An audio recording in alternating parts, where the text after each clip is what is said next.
Well, hello there, Tankers of the Blitz universe. I'm Flossie, and this is probably one of the most unique Tier 7s in terms of consumable loadouts. And what I mean by that is you have the ability on this tank here, the FV201, to use tungsten shells, reactive armor, speed boost, and adrenaline. These four consumables are probably some of the best in the entire game, and this tank has the option of using all of them.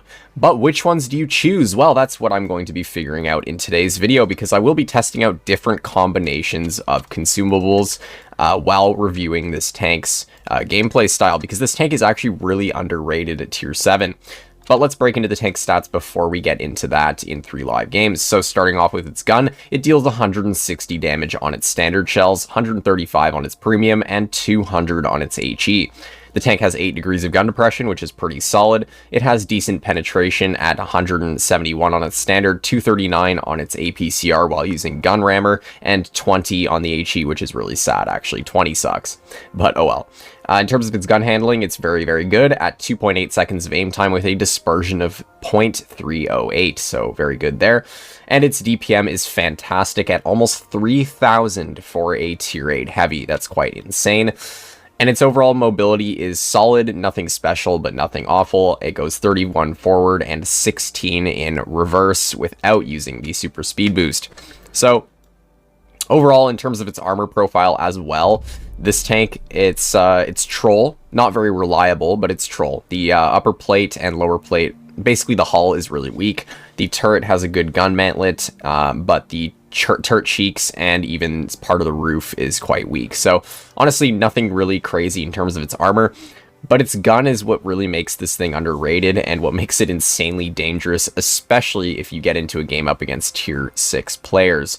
So again, like I said, we're going to get into 3 live games. I'm going to be testing out 3 different consumable loadouts in this video, one for each battle, and we will see which one I'm able to perform best in and which one I prefer. So yeah, this tank is available in the store right now for about 4,500 gold.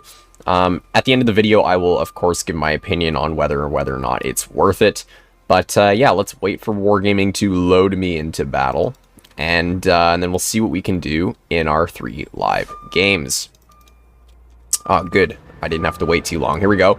We're on Normandy for game number 1. We are up against Tier 6s, so this might be very, very sad for the enemy team to have to deal with me. So, yeah, this tank has so much DPM. You're able to rip apart Tier 6s, especially so easily in this thing. Like, you have a 3.3 second reload. It's like you're running just a constant auto reloader or auto loader. It's kind of stupid. But anyways, I also just realized I forgot to fix my ammo loadout because, of course, my press account, for whatever reason, Wargaming decides to give me the same amount of ammo for each type, so 25 of each except for HE, but oh well.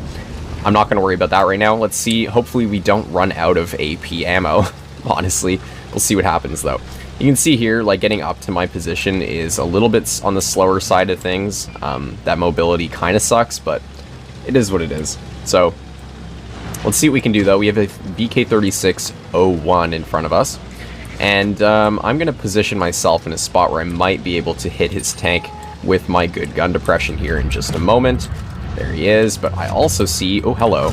There's the AT-7 in front of me. I'm going to pop my tungsten and adrenaline. Screw it, bro. Let's roll this guy with our shells here. And I'm just going to move back and forth to make it harder for him to actually deal with me. And you can just see the insane reload time of this tank. Like, bro, look at how quickly this guy evaporated. Man is already gone. And I wonder if I can pen this guy. Ooh, I can pen him in the turret because, of course, I have APCR Premium. That is one good thing about APCR Premium there. And am I able to hit this blastoid at all? I don't think so. So yeah, that's one Tier 7 already gone. Bro evaporated. And let's move on to the next target. Here we have the VK in front of us once again. I'm going to try to hit him in the hatch, but I don't know if that's really going to work. I might as well start loading some standard ammo. Unfortunately, he gets behind cover just in time. The thing with having such low alpha damage, though, there is a bit of a problem with that, is you can't really out-trade people at this tier, especially in a Tier 7 heavy like this. That's a little bit on the annoying side, not being able to out-trade opponents, especially if you get into Tier 8 battles. That's going to be a big problem. So we have the blastoid in front of us. He does somehow bounce my side. Don't really know how, but oh well. take it. Let's keep pumping shells out here. I basically haven't stopped firing this whole game.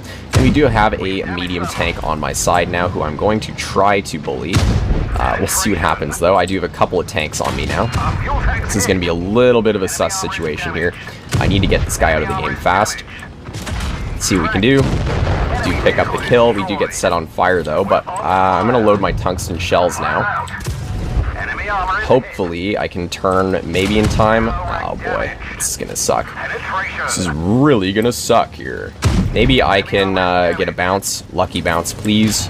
Oh my gosh, he actually bounced me, and we do survive. We're already at 2,800 damage. So you can see, even with like a pea shooter gun like this, you're still able to dump out so much damage if you can get your opponents to sit in the open, or if you can catch them out in the open. Again, if people are able to just peek you, shoot you once, and then back into cover, you are going to lose out on so much damage because of how low your alpha damage is. It's like you're playing an E25. You need your opponents to be kind of clueless in a way and kind of just sit out in the open for you to do max amount of damage. But you can see in a game like that, 2,900 damage was very easy to achieve.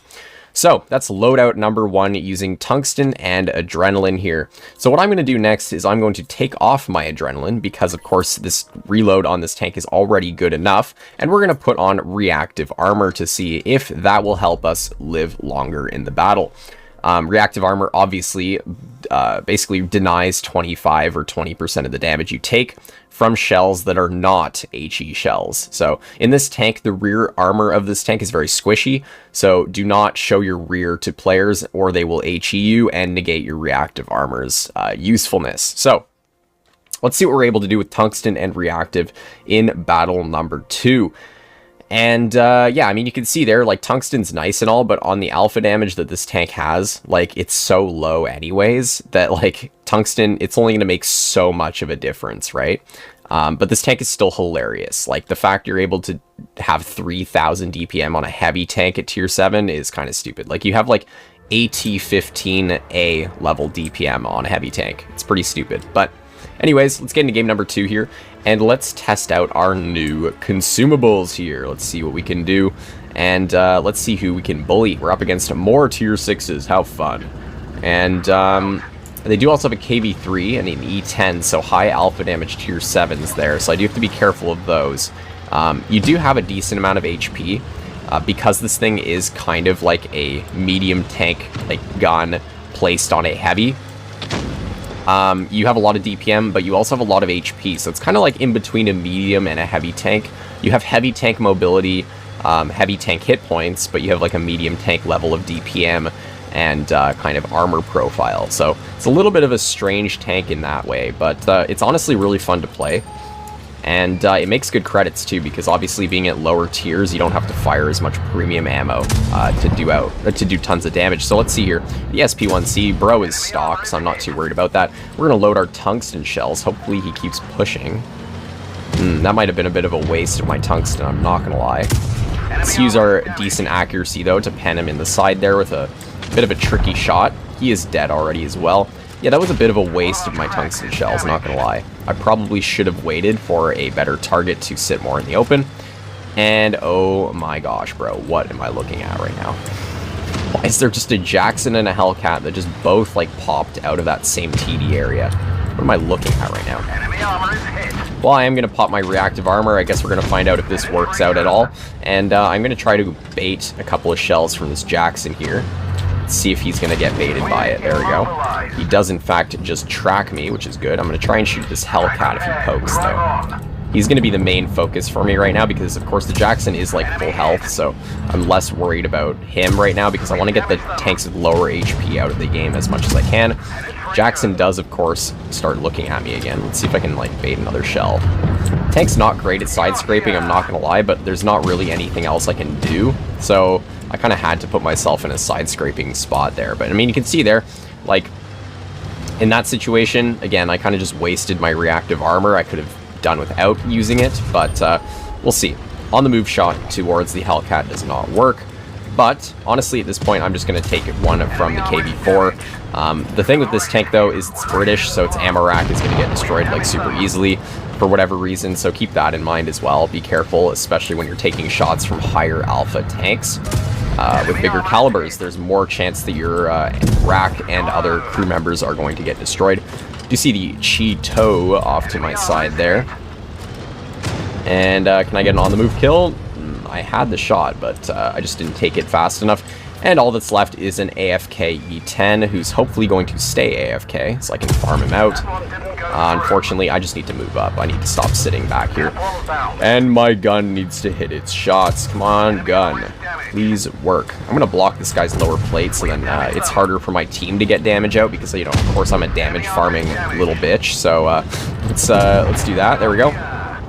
2,500 damage in the second battle here. Obviously, with adrenaline, we could have done a little bit more, because having that shorter reload would have gotten more shells out into players like the Jackson. So it is what it is. Still a decent battle. We got 3 kills there and dealt 2,500, like I said. So yeah. That's loadout number 2. Now let's see, what can we switch up with loadout number 3? Well, of course, we have to use speed boost here. And let's go back to using just adrenaline without tungsten. Let's see how this loadout will do in our third and final battle here. So yeah, obviously you can see with loadout number 2, the issue is reactive armor in pubs, at least, is only useful to a certain extent.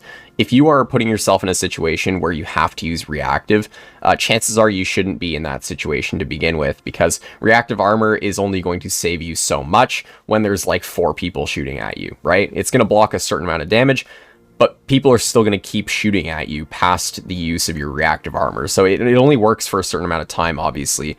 And yeah. Honestly, reactive armor might not be the play on this tank. You might just want to stick with something like adrenaline and tungsten, or adrenaline and speed boost for this tank here. But anyways, let's get into game number 3. Again, whenever wargaming loads me into battle here.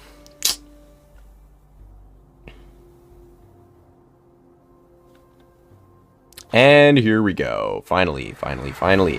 Middleburg is our third and final map for this video, and more tier 6s, so let's bully some more tier 6s. Let's see. We do also have a BZ-58 against us, another E10 who's hopefully not going to be AFK this time, because that was kind of stupid.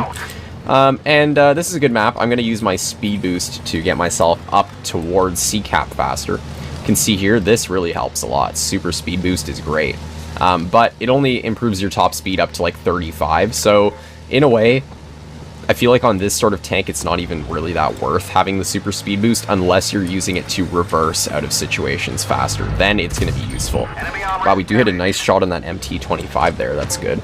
And the SP1C is also just YOLOing our Type 64. So honestly, a lot of their tanks are just YOLOing up top here, which is not very good for my team. My team's going to get destroyed up here if I don't go and help them out soon. You can see here their Cromwell is going to be overextending and poking to kill that guy, which is understandable, but now I'm going to pop my adrenaline, and you can see why having adrenaline on this tank is just so nice. We're just able to dunk shells into these players insanely fast here. We do get shot at by their tank destroyer, and the MT25 is going to tunnel me. Interesting. I'll shoot him a couple times here. The Basoto is probably going to shoot me again. Very unfortunate stuff there.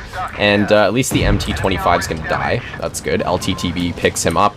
And now I'm going to get behind this Basoto, so he is not focusing on me. He's focusing on our LTTB, so that's good. Get another shot into him, and in about 2 milliseconds, we'll get another kill into that guy there. So 2 kills. We've done, what, 1,600 damage so far. Let's put on our super speed boost here and kind of get into a better position where we can farm out this BZ-58 here. So bro is going to start turning towards me. Unfortunately, I screwed up my shell on his lower plate. I screw up another shell on his lower plate. Wow, okay. Come on, aim, Flossie. You got this, bro. There we go. Okay. Getting now a ton of damage into his lower plate. This is what happens when someone like this BZ sits in the open. Damage and numbers happen. That is what happens. There we go. Bro's already dead, and all that's left is the E10. You can see I'm at 2,700 damage. Again, when people sit in the open and just kind of stare at you, especially if you're sitting in a hull down spot, that's when this tank is just really stupid. And you can see there, 2,900 damage. Again, I think adrenaline and or tungsten is the play on this tank. Honestly, I think adrenaline, tungsten, and 1 multi-repair is probably the best loadout for this tank because, of course, super speed boost is only going to help you so much in a slow-ish heavy tank like this. So you can see there, 2,900 damage for game number 3. All 3 games were pretty successful, but I think this right here, with tungsten, adrenaline, and your multi repair kit is what's going to be best for this tank. So there you go. And my final thoughts on this tank are, if you have extra gold to spare, because of course this is 4,500 gold if you buy it separate in the store here. There it is. It's a little bit pricey for a tier 7, I'm not gonna lie. It's not the worst thing though, so if you do have a bit of extra gold and you're like, maybe I should pick up a new fun tank, and you don't care about only playing higher tiers, then this tank is actually pretty fun, and it's something new to try out. So anyways, with that out of the way, for any of you who are not yet subscribed to my channel, I highly recommend you do so, as it's a fantastic way to support my content and stay up to date when I post videos almost daily. And with that, I will see you all in the next one. Bye-bye. That's all, folks.